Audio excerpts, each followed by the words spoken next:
You're watching BBC One looking behind the news with the See Here team.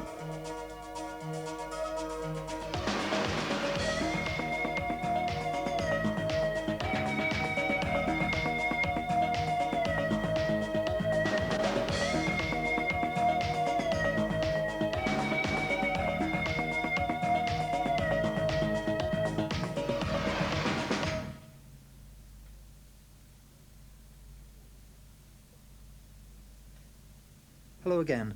Well, the main news story this week has, naturally enough for us, been yesterday's broadcast of a new programme, the pilot of News Review, which is specially produced by deaf people. The pilot programme was presented by Leslie McGilp, and if you saw yesterday's broadcast, please do write in with your views and any suggestions for improvements for future programmes. Now, as always, on Behind the News, our roundup of the month's news stories. And today's guest is Lorna Alsop. Lorna. Hello, nice to see you. Well, it must be pretty hard to know where to start with the news. And you'll remember that last month we dedicated the whole of our programme to the Iraqi issue, the threat of war, the UN task force and so on. But this month, has Iraq come up in the news at all? Yes, it has. The threat of war seems to have subsided. Some agreements have been reached. But in the newspapers there's been this anthrax scare. It's said that Saddam has attempted to spread this chemical, and people are concerned about the seemingly high level of security at air and ferry ports. And the suggestion is that these chemicals and viruses have somehow been put into duty-free drinks, cigarettes and perfumes. But MPs here in Britain are saying there's nothing to worry about. Security checks are routine. Despite people's fears, there is no evidence that these rumours are true, and Saddam himself has said it's nonsense and a peace deal has been negotiated. It may just be the papers, but it's always difficult to know who to believe.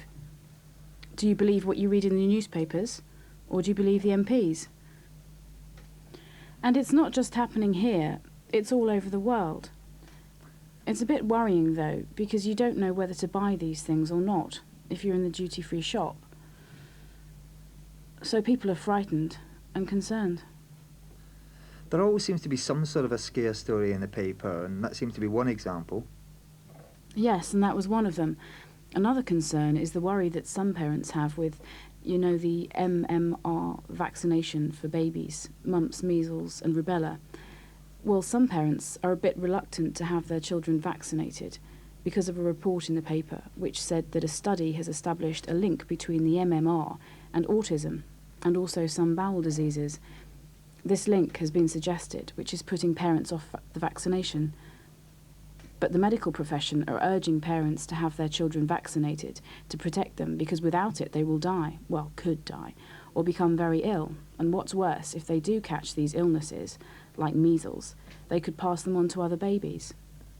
So there are risks whatever you do, but it seems having your child vaccinated is safer since there's no firm evidence of this link yet. One of the problems apparently might be is that MMR has all three viruses, which may be too much for the baby's immune system. This is only a very small study which is suggesting the link, and it might be that because babies are usually vaccinated about the age of 2, which is the same age that autism is generally diagnosed. So the fact it happens to occur at that age makes it look like there could be a link. But nobody's really sure yet, and it's making parents a bit apprehensive, especially as it's been in the newspapers and on the television so much. Makes me think if I had a young baby, I'm not sure what I would do. You just have to weigh up the risks. Yeah, again, it's all up to parents. I mean, the medical experts will advise, but the parents decide. Then there's Newcastle. Look, they've been trying to get these guys out of there for 2 weeks now, and finally they've resigned, but it's awful. Yes, as you know, I'm not that keen on football myself, but they are in Newcastle. They're football mad up there. But what I did find interesting was the amount of power some people have.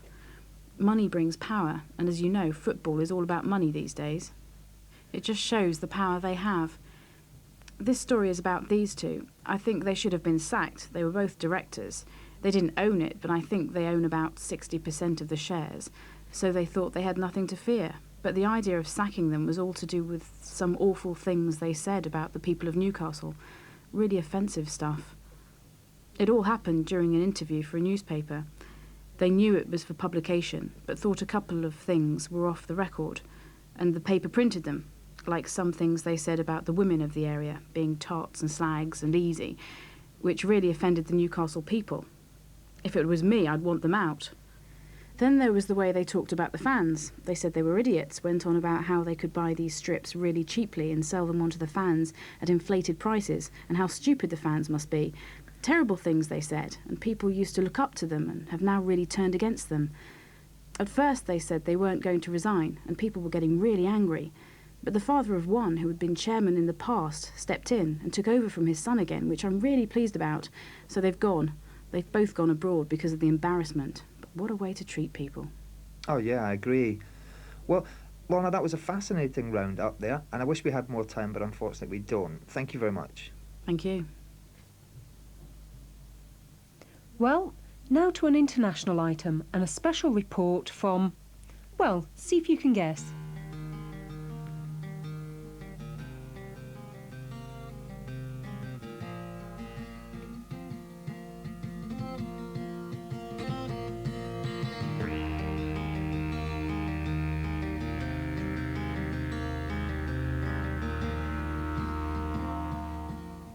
It looks a beautiful place. Most of you know that next year the WFD conference is being held in Brisbane, in Australia. And most of us have already booked our holidays there and are really looking forward to it. But should we be going after the way they've snubbed us? For years now they've been talking about wanting to break away and become a republic. This is how it was reported in the news in February. At the Constitutional Convention, the Prime Minister certainly threw his support behind the monarchy.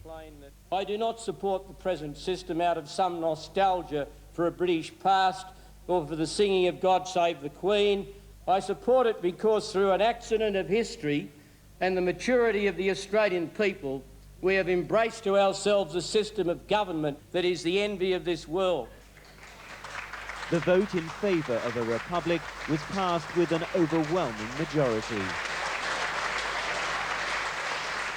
Delegates also committing the country to a referendum. Thousands queued to watch this convention where they could, evidence of growing Republican sentiment. But the result of a referendum is far from a foregone conclusion. And even though change is in the air, there are still signs Australia remains much the same. I hereby declare the convention terminated and remind you that the members' bar is now open. The referendum will be held next year. The Republican campaign has already begun. The monarchy will come under the most intense scrutiny yet.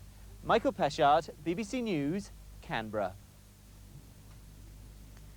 We thought we'd try and find out more about the situation. And so we asked the people who made the programme A Piece of Cake to film some deaf people out there, giving their views. And here they are. Nancy, I know that over the last few years you've been very active in lobbying the government for more captioning on Australian television. The recent Constitutional Convention was fully captioned nightly. Do you feel that that captioning helped you to understand the issues? Oh, yes. That celebrating the Constitutional Convention and providing captions was so very wonderful. It gave me a chance to trust people with their body language as well as reading the captions. It gave me a much fuller understanding than if I don't read about it in the newspapers. Recently, Australia have been going through some major debates about the future of the country, debating whether or not Australia should keep the Queen as our head of state, or if we should break away and become a republic. Do you feel that the Australian deaf community have full access to the information regarding the debate, or do you feel that we've missed out on most of it? Regarding the information made available about the debate, I would have to respond that it was questionable. Yes, there were TV programs that were captioned, and deaf people all around who weren't at work would be able to watch those programs. If they wanted to know more information, they could follow the debates. The newspapers also carried articles. But personally, I didn't receive very much of the information. Well, initially, I guess I assumed that we were going to be receiving a document that had two simple boxes, yes and no. I thought, great, I'm going to support the Republic on this one. This is what I'm going to do. When I received it, I was so shocked. There were 3 pages worth of just full of information, this tiny little print. I found it really difficult to read. I was looking at it thinking, oh my Lord, is this it? I thought, oh, better I go and visit my neighbour next door. I've got a hearing neighbour. And I asked, do you understand this? And they said, oh, I really don't understand any of this either. I felt good. I wasn't the only one that didn't understand it. They couldn't understand it. I couldn't understand it. And it led me to wonder, what about the rest of the deaf community? Are they going to be able to understand it? No, the information was so difficult. As you know, one thing deaf people really hate is not having access to information or receiving complicated forms to complete. And deaf people in Australia are no different from us. But they're determined to go ahead with this change. But what's wrong with continuing with the way things are at the moment? Why do they need to change anything? Well, at the moment, the communication between the Queen and the Australian government is not really something that I can see at all. We seem to be spending a lot of money to bring the royals out here to do their little tours, but my personal response to that is, well, I watch them go by and I think, what a waste of money. Money that would have been better spent on services for the community, for our community. We've become a mature nation and we're well able to look after ourselves. I feel the Republic is inevitable, but I have an English grandmother and an English husband, so I have very strong links with, you could say, with the royal family. I have a fond regard for them. However, I believe less than half Australians now have links with England, so I really think it's time we had a republic. Wow, there seems to be a lot of support for changing to a republic. It'll be really interesting when we go out there next year to the conference to find out what people are saying about the whole idea, what the issues are, finding out the pros and cons. And of course, don't forget, Australian Sign Language has always been strongly influenced by BSL. So if they become a republic, I wonder if that influence will be lost. We'll have to wait and see. Well, turning from Australia and back to home news now. In the news recently, there have been a number of announcements about proposed changes to the help given to people who are mentally ill, which is going to have an effect on their future. Last week, See Here showed a film about a new clubhouse which exists for deaf people who are making the transition from a hospital gradually back into the community. But what about deaf people who have a serious mental illness? What does the future hold for them? Well, to find out what the government are proposing, let's take a look at the internet.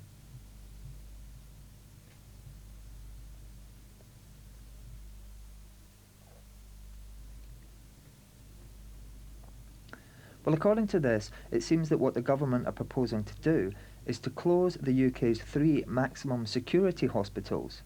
Now, those are Broadmoor, which is outside of London, there's Rampton, which is near Nottingham, and the other one is Ashworth, which is in the Liverpool area. Now, if all these close, the idea is to have a large number of smaller local units. But what's this going to mean for deaf people who have a serious mental illness? Well, with me is Brendan Montero, who is consultant psychiatrist at Manchester's Deaf Mental Health Hospital. Welcome. Hi. Can you explain to me, there are 3 maximum security hospitals, but what sort of services do they provide and what are conditions like inside? Well, yes, there are 3 maximum security hospitals, Broadmoor, Rampton and Ashworth, and they have different kinds of patients. A few of them are very dangerous. Patients like Peter Sutcliffe, the Yorkshire Ripper, and another one is Ian Brady, the Moors murderer. But they also have other dangerous patients who have perhaps killed or raped or are even paedophiles, convicted paedophiles. They need to be in secure hospitals. But some of the patients that they've got in these hospitals are different. They're old or are women, and they don't really need such levels of high security. So what the government is doing is talking about maybe in the future closing these high security hospitals and looking at ways of placing these people in other medium secure hospitals around England and Wales. But nothing's being decided. They're just exploring the options for the future. Right, I understand what you're saying about the maximum security hospitals, but what other services are required? Well, the medium security units don't have such high security, but they're for hearing people. And in England and Wales, there are about 1,200 beds. But there's nothing for deaf people. So at the moment, if a deaf person needs to be assessed in a medium secure unit, well, they can't. They've got to go into high security or into prison, or in some cases to an open unit like mine. And that's just not appropriate, because they may be dangerous. And the problem is that the government don't recognize the special needs of deaf people in medium security. And, well, what we've been doing is campaigning to rectify that. It's obviously important to have high security open units and medium security units, but can you tell me how many deaf people need medium security care? Well, our research shows that at the moment, between my hospital and the ones in London and Birmingham, there are about 30 deaf people who are waiting for medium security provision. And a few years ago, we did some research in prisons and found that there were 58 prisoners in England and Wales. And out of those 58, 30 needed to be in medium security units for assessment. So there could be anything from 30 to 70 people, deaf people, who need to be in medium security units at the moment. And I think if the research were conducted more fully, it may very well be a higher number. Because we haven't looked into the situation in Scotland or in Northern Ireland. I'm sure you're right. So what are your future plans then for your work? Well, our hospital, which is a National Health Service hospital in Manchester, but it's also received private funding in order to develop a medium security service. And we're currently in discussion between our hospital and the funders, and hopefully within the next couple of years, we'll have a medium security hospital with between 24 to 30 beds. It's very difficult, though, to know just where to locate it. Because, well, you can imagine that if you've got a place for deaf people from all over the country in Manchester, say, well, it makes it very difficult for them to receive visitors. So at the moment, we are talking about Manchester, but we're also hoping to see more services in London and Birmingham and maybe Scotland. So there'll be a few others, just like ours. Well, thank you very much, Brendan, and all the best with your 2-year plan. Yes, and I think it's very important for deaf people to be aware of this issue, because on the one hand, deaf people who are a danger shouldn't be marginalized. They need help from the wider deaf community. But secondly, there may be deaf people who could find ways of working in these sorts of hospitals because they may well have the skill and they can train, and this can be developed to the benefit of those deaf people who need that kind of help. Well, sticking with change, let's take a look at how the government make the decision to propose changes. In last month's Behind the News, we watched a House of Commons debate about the threat of war in Iraq and whether we should go to war or not. We had access to that debate in sign language. Here's an opportunity to have another look at the workings of Parliament.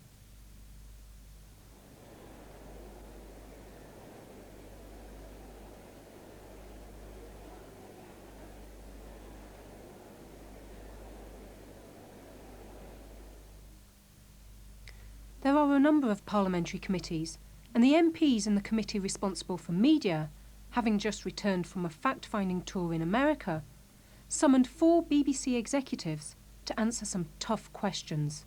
Let's see what went on. I happened to be listening to BBC Radio this morning, and they told me that you were going to come and see us this morning, and that we were going to complain to you that you were not, that you were too commercial. That is certainly not my complaint. My complaint, particularly after your answer to Mr. Green, is that you're insufficiently commercial, and you are specifically intending to go on being insufficiently commercial. But we must recognise that there would come a point, and in the end, we are the creature of Parliament. It is Parliament who must decide whether the licence fee is, as somebody put it, the least worst way of funding the BBC. Sure, it's very hard to define what a public service broadcaster or convergent, whatever you call it, will be. Surely, therefore, ratings becomes less important, service becomes more important to your audience. Well, I think it's essential that for a public service broadcaster funded by a licence fee, that all licence payers, indeed all members of the UK public, rich, poor, wherever they may be, find value in our mix of services. And our job is to try and provide a range of services which provide for the needs of all those groups of people in the UK. Well, it's clear that Parliament hold the purse strings and controls the range of programmes to suit different age groups, for example. In this case, the MP seemed to want to know a lot more. The whole principle of funding of the BBC with its domestic services has been through the licence fee to provide services for people within the United Kingdom. Is it fair, therefore, in the future, that the licence payer within the United Kingdom should be providing services that would be available throughout the world? No, it's not. And this is a very important issue for us to get to grips with, and which we're putting a lot of thought into. And again, The role was clear, and Sir Christopher said in his opening statements that he shared the vision that we'd had the opportunity to see last week. But I'm not at all convinced that you do. I invite you to come to the BBC. I'm very confident that we can change your mind. We can show you, as I said earlier, some of the world's most pioneering experiments in the new digital technologies, and I think we can expose you to some of the services we're already offering, which, frankly, I think are world-beating. Please come to the BBC, and I promise you, you will go away impressed. Well, that's still to be seen. The MPs don't just accept what they're told, they're questioned thoroughly, as they should, which means that the BBC has to account for its actions. It's not just the BBC. Other institutions are also accountable to government, and it's the MPs' jobs to see that they are. And lastly, turning to football and the World Cup. This summer, France are hosting the World Cup '98, and a huge number of fans are going to be very keen to go, but there's a problem with the availability of tickets, and the tickets that are available are very expensive. There's been a lot of criticism in the newspapers and on television that the French are withholding tickets. So, what's going on? Well, my next guest today is someone who loves football, completely football mad in fact, goes to lots of matches, went to the Euro 96 championships and wants to go to the World Cup. Alistair Wright, hi. Hi. Tell me, Alistair, what's causing all these problems? 2 years ago, when I applied to buy tickets for the World Cup, I wrote up to the French organisers, and I was told simply that I could not buy any World Cup tickets, even though they were on general sale to those in France. I was also told I would have to wait for 2 years before I could buy a ticket. And when they were available, they were only sold through two ways, one through the England Travel Club and one through a tour operator. And if you buy a ticket through a tour operator, for example, if you want to buy a ticket for England versus Tunisia, it would cost £600 because they were only selling the full package, not just the ticket only. That included accommodation, travel, meal, plus the ticket. And the same goes for games like Scotland versus Brazil, would cost £800. So why are the French holding tickets back? Because the French have been allocated 60% of the ticket because of security reasons, to ensure segregation and also to ensure a full capacity by selling the ticket well in advance before the draw. And thirdly, because the French taxpayers have paid up to a third of the cost of the stadium development, the French felt they ought to have priority and the majority of the ticket. You've already told me that there are only two ways of being able to get hold of tickets. Why are there only these two ways? They are not on sale generally outside France because of security. And then you can only buy a ticket through either the England Travel Club, which only had 4,000 tickets for each England game. And they have a membership of over 30,000. So if I wanted to join the England Travel Club, I'll be at the back of the queue and have no chance of getting a ticket for an England game. If I wanted a ticket for a game other than England, I can go through a tour operator. But the tour operators, there are only 5 tour operators for games involving European teams. And it is rumoured that tour operators have bidded up to £500,000 for the right to sell these tickets. So they have to sell these tickets at a big price to ensure they are covered. You've already said that buying tickets from a travel agency is just too expensive, and that it's virtually impossible to get tickets through the England Travel Club. So does that mean that this summer you're just going to be spending your time sat at home watching it on TV, or have you got another plan? Well, no matter, I'm still going to go to France for the World Cup. And I have actually I'm hoping to spend a lot of money to get tickets. I've ordered 2 tickets through a tour operator, paying ticket 3 or 4 times more than the face value. I'm actually paying £54 for a ticket that's actually only £15 if you are French. Well, good luck. And if I can just ask you one final question, do you think that the problems that have happened here with France 98 could happen again? That's a very good question. The next World Cup is in 2002, which is in Japan and South Korea. So the European laws on competition will obviously not affect that part of the world. So I wouldn't be surprised if they keep the same ticketing procedure because it makes money that way. But I actually think the whole business about the European Commission trying to enforce a fairer ticket distribution will actually deter FIFA from holding the World Cup in Europe for some time. And I actually don't think England will have the World Cup in 2006 because of the fears that the European Commission may force FIFA to oblige the European competition laws, particularly on ticketing distribution. Well, you're English, I'm Scottish. Best of luck to both teams for the World Cup. And if you end up going to prison for buying tickets on the black market and don't get to see the football, don't worry, you can always have a kick around with your ball and chain. Yeah, you can have your own World Cup. Behind the News will be back on the 3rd of May. But don't forget, the 2nd of May will see the start of a new weekly programme, News Review. Make sure you tune in and let us know your views on yesterday's pilot. Bye. Bye then.